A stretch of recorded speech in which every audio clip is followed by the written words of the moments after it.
ഒരു better sleep കിട്ടാൻ വേണ്ടിയിട്ട് പല കോർപ്പറേറ്റ് ലെവലിൽ വർക്ക് ചെയ്യുന്ന ആളുകളാണെങ്കിലും ശരി, ഏജ്ഡ് പീപ്പിൾ ആണെങ്കിലും ശരി, കഷ്ടപ്പെടുന്ന നിറയെ ഞാൻ കണ്ടിട്ടുണ്ട്.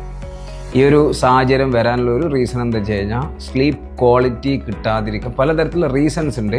ഫസ്റ്റ് എല്ലാവരും ശ്രദ്ധിക്കും, നേരത്തെ എണീക്കാൻ വേണ്ടിയിട്ടൊക്കെ എല്ലാവരും ശ്രദ്ധിക്കും. പക്ഷേ ബിഫോർ സ്ലീപ്പാണ് നമ്മൾ പലപ്പോഴും ശ്രദ്ധിക്കേണ്ട കാര്യം. ഇവിടെ ഫസ്റ്റ് നമ്മൾ ചെയ്യേണ്ട ഒരു കാര്യം എന്താണെന്ന് വെച്ചാൽ രാത്രി കിടക്കുന്നതിൻ്റെ 1 മണിക്കൂർ മുമ്പ് നമ്മൾ സ്ക്രീൻ ഉപയോഗം ഫസ്റ്റ് ഓഫ് ചെയ്യണം. അതിന് മെയിനായിട്ട് ചെയ്യേണ്ട കാര്യം മൊബൈൽ ഫോൺ എല്ലാവരും ഇൻസ്റ്റാഗ്രാം, ഫേസ്ബുക്ക് എല്ലാവരും റീൽസ് നോക്കിയിട്ട് നിൽക്കുന്ന സമയമാണത്.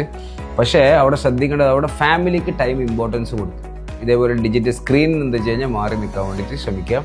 രണ്ടാമത്തെ ഒരു കാര്യം ചെയ്യേണ്ട കാര്യം നമ്മുടെ ഡിന്നർ കഴിക്കണതിൽ നമ്മൾ നിറയെ മഗ്നീഷ്യം അടങ്ങിയിട്ടുള്ള ഭക്ഷണമൊക്കെ നിങ്ങളുടെ ഫുഡിൽ ആഡ് ചെയ്യും. പ്രത്യേകിച്ച് പഴവർഗ്ഗങ്ങളായിട്ടുള്ള ബനാന, അതൊക്കെ നിങ്ങൾക്ക് മഗ്നീഷ്യം റിച്ച് ആയിട്ടുള്ള ഫുഡുകളാണ്.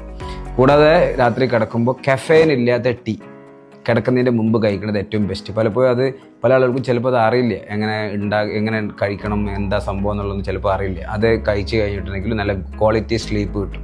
നിങ്ങൾക്ക് എണീക്കുന്നതിന് അലാറത്തിന് മുമ്പ് കിടക്കാൻ വേണ്ടിയിട്ട് ഒരു അലാം സെറ്റ് ചെയ്യും. ഇപ്പോൾ ഞാനത് ഫോളോ ചെയ്യാറുണ്ട്. ഞാനൊരു 9:30 ആകുമ്പോൾ എൻ്റെ അലാം അടിക്കും, ഗോ ടു ബെഡ് എന്ന് പറഞ്ഞിട്ടുള്ള അലാം സെറ്റ് ചെയ്തിട്ടുണ്ട്. അതിൻ്റെ ഗുണം എന്താ വെച്ച് കഴിഞ്ഞാൽ നേരത്തെ കിടക്കാനും നേരത്തെ എണീക്കാനും വേണ്ടി പറ്റും. ഹോൾ ഡേ നല്ല ആക്റ്റീവായി എനർജറ്റിക് ആയിട്ട് ഇരിക്കാനും വേണ്ടി പറ്റും.